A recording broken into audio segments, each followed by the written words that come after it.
It's been a long time since I've given an update on the vivariums.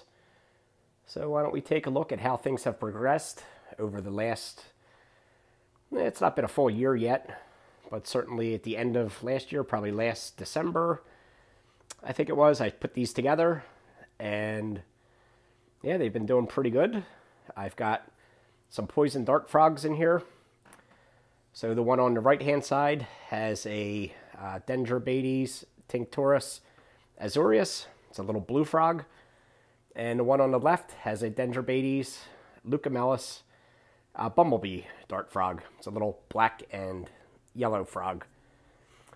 So I'm going to go ahead and put some food in there, and we'll see if we can get them to come out and see how the little guys are doing. So feeding these guys is pretty easy. I've got a couple of cultures of fruit flies here, and I'm actually, still on the, I guess, first culture that I bought.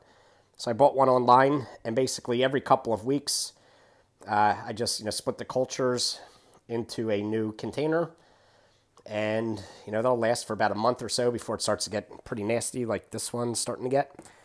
So this one's just getting going, and the flies will just multiply and start to produce new flies. So I'll probably be making another one soon. But it's pretty straightforward once you've got, a jar full of flies. And I don't know if you'll be able to see them in there crawling around. You see them down there. These are wingless fruit flies, so I don't have to worry about them flying all over the place. But basically, you want to give them some vitamin supplements. So I normally dust them with some calcium plus. So I'm going to shake some of this into this cup here. Some days I'll use the vitamin A. I just kind of switch it up. But today I'm going to use the calcium. And I'm not going to be able to do this with one hand, but I'm just basically going to dump some of this in there, open a lid, and I'm going to shake some flies into the cup here. I'll show you that once I get it going. But you have to do it kind of fast because you don't want these things crawling out and getting all over your kitchen. Sometimes I'll just do it over the sink. So if any do get out, they'll just be in the sink. But then once they're in there, I'm going to shake this cup up a bit and get them all nice and dusted with the calcium supplement.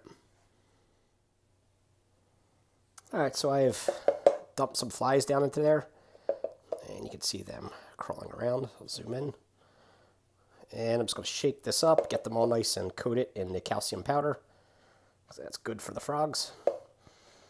And then what I like to do is just kind of transfer them into a smaller cup. And this way I can just kind of shake it. It's hard to do this with one hand again, but I just kind of want to shake it and get the flies out and leave most of the powder behind. And let me use two hands to get the rest, but that's all I do. I just get the flies out, and I'm going to put these into the cages over there so the frogs have something to eat. All right, so again, there's all my little flies. The frogs like to eat these. So I just open up the cage and just dump some in. I'll give half to this guy and half to the other guy. This blue one, he likes to come out real fast. So we should see him in just a few seconds. Coming out to eat. And the yellow guy, he's a little bit more shy these days. We may not see him right away, but we'll see if they're hungry. I usually do feed them, every day, every other day. I wouldn't go more than 3 days without feeding them. And there's the little blue guy right there. And let me shut the light off so we don't get so much glare. Yeah, I think that's better. Yeah, this guy really loves the flies, and he's not shy at all. He comes right out to eat. And he just loves these things.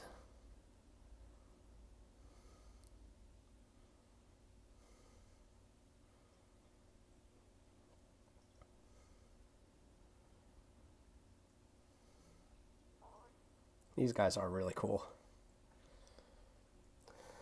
And he just kind of, most days he'll hang out up here. He's got a little cave way in the back. He'll be down in there sometimes. Sometimes he just sits out front and just watches me. So definitely a cool little frog. And then over here, I don't know if you could see, there's something yellow way back in the corner. He's back there. Don't know if I'll get it to focus. Hopefully I'll come out to get some flies so we can watch him eat too. There he is. So I'll give him a few minutes. But overall, the little vivariums are doing pretty good. I do go in there and trim the plants every so often when they start to get, a bit overgrown. But right now, everything seems to be doing okay. I do have to mist them every day, so I have this misting bottle here, which I fill up with RODI water and just open it up and give a nice squirt in there every day. They like it to be nice and humid in there. Aside from that, that's really all you need to do, to care for these guys. There's not a whole lot to it. Just make sure that the tanks stay nice and moist and, give them their flies. These guys are happy as can be.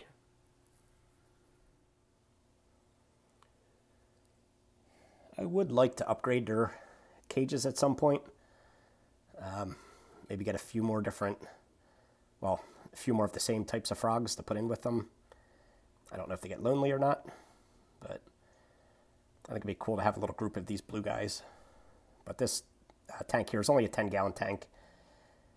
And I've got some videos, if you check the playlist, on how I made this.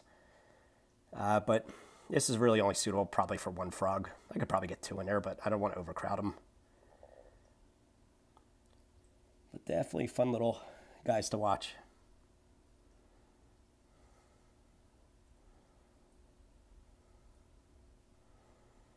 And you can see he really wet the town on all those flies. There's not many left. It is cool. You can see their little toes start tapping when they're going to eat some flies. I don't know why they do that.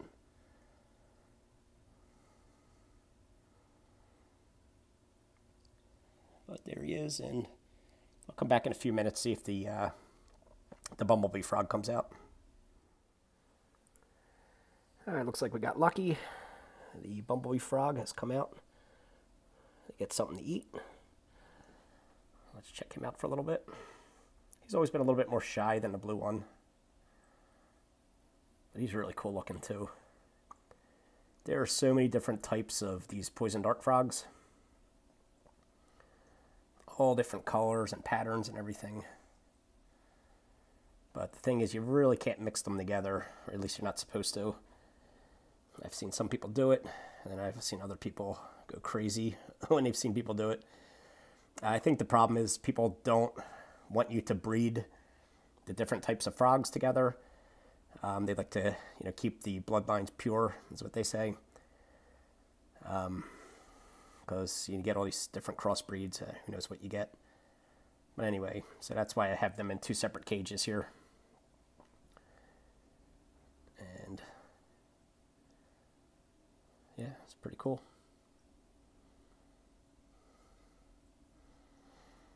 He's not quite as big as the blue one,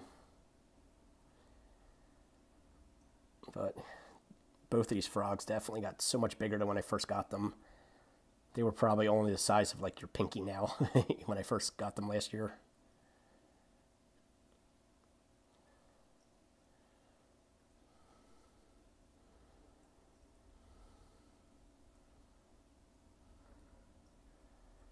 But as you can see, they're both doing good.